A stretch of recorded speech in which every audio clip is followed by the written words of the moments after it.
En el péndulo ideológico que se vivió en el siglo XIX, entre políticas proteccionistas que hoy interpretaríamos como nacionalistas y políticas de libre cambio que hoy interpretaríamos como liberales, está también una visión distinta en el tema de la tierra. La respuesta al despojo de Melgarejo está en el gobierno de Agustín Morales.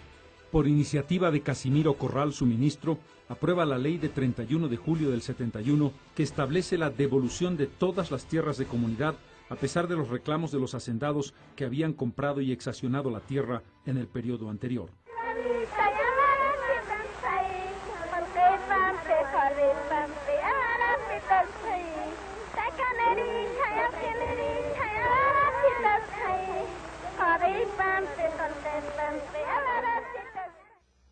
Las ideas de José Vicente Dorado, publicadas en 1864, planteaban la necesidad de arrebatar la tierra a los indígenas sobre la premisa de que estos, indolentes, ignorantes y carentes de conocimientos técnicos, mantendrían el estancamiento de la agricultura.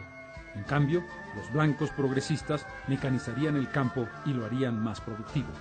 El indio pasaría de propietario pobre a colono rico y acomodado. La ironía de esta idea buscaba en realidad la feudalización que de hecho se produjo al final del siglo XIX.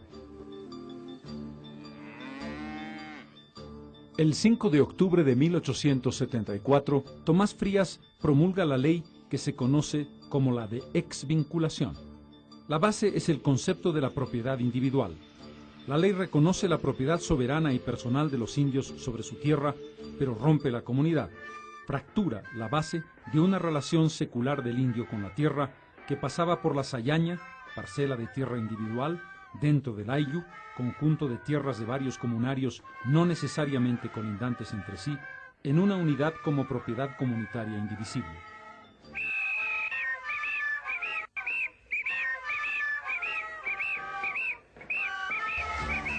La ley de Frías, en realidad, no se aplicó sino hasta 1880.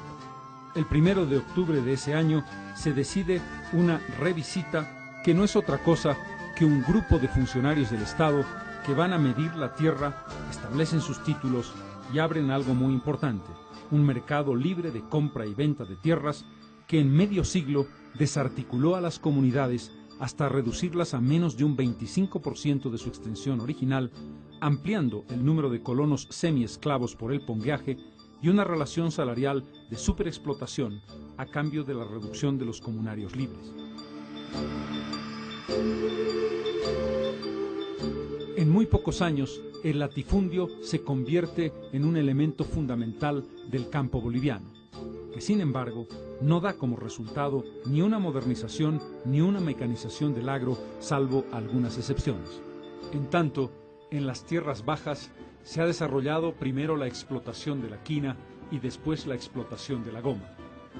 El enganche forzoso de indígenas de los llanos para la extracción de la quinina o la explotación de los árboles de caucho va a generar un nuevo sistema de explotación que es prácticamente esclavitud. El sistema de habilito establece una relación de encadenamiento indefinido entre los empleados y los patrones. Cuando se habla de los indígenas del norte, el oriente y el sur de Bolivia, el término utilizado es salvajes. Así se consignan en los censos y así se conceptuaron. Esto implicaba una categorización de inferioridad en relación al mundo civilizado. Hay dos tipos de relación con estos indígenas. Por un lado, la Iglesia, sobre todo las misiones franciscanas, con las reducciones que buscan la evangelización, y por la otra, el Estado, en permanente conflicto. El punto más dramático, la masacre de 1892. El pueblo chiriguano, cansado del despojo de tierras y explotación de trabajo, inicia un levantamiento masivo en enero de ese año. Liderados por el cacique Tumpa, se enfrentan a los colonizadores y los derrotan en varios encuentros. Llegan hasta Camiri, donde matan a varios pobladores. El prefecto cruceño, Saulón Vaca, organiza una fuerza de 1.700 hombres con varios indios aliados en la región. El 27 de enero se produce la batalla de Santa Rosa. El comandante del ejército González derrota a las fuerzas de Tumpa, que pierde más de 500 hombres. Tras la batalla, el prefecto ordena el incendio de los campamentos y la ejecución del enemigo, incluidos mujeres y niños.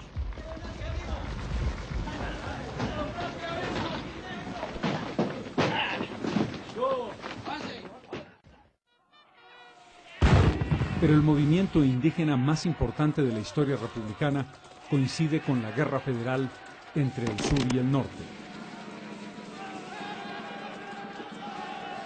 Los caciques apoderados, entre los que está Zárate Vilca, están reclamando permanentemente la reivindicación de tierras que les han sido arrebatadas. Los apoderados van a hacer una alianza circunstancial con José Manuel Pando. Es un pacto entre los aymaras y los caras, Pando y Zárate Vilca. Entre enero y abril de 1899 se destacan acciones en las que los masivos contingentes indígenas van a apoyar al ejército liberal.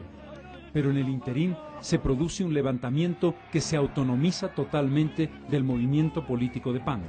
Simultáneamente a las acciones bélicas, hay organizaciones indígenas que se levantan en los departamentos de La Paz, Oruro, Potosí y Cochabamba.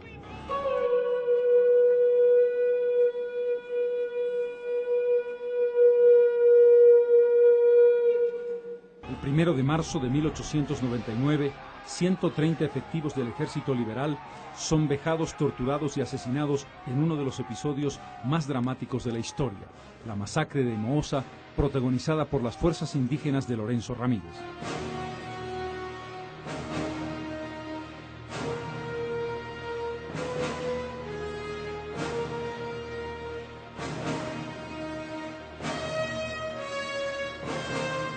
Semanas antes se había producido la masacre de Ayoayo, en la que una treintena de hombres del ejército de Alonso son masacrados en la iglesia de Ayoayo. La idea de fondo es un levantamiento total, la toma del poder y la autoproclamación de un estado indígena que va a frustrarse después del triunfo de abril, cuando Pando y Vilca han llegado a Oruro juntos en medio de una gigantesca masa indígena. Poco después, Vilca es acusado de las masacres, puesto en prisión y luego asesinado sin contemplaciones.